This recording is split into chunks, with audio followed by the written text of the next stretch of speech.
This is John Solano with the Lowel GL1. We're at WPPI 2015 and we're introducing the GL1 holster.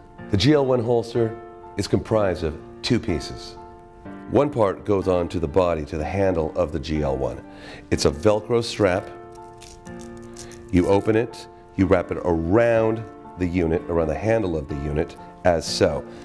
The strap is rather long, but whatever you do, do not cut it. Push it through, wrap it around, and push it through again. You might have to force it, wiggle it through with something, but it does go through, and this is what it ends up being.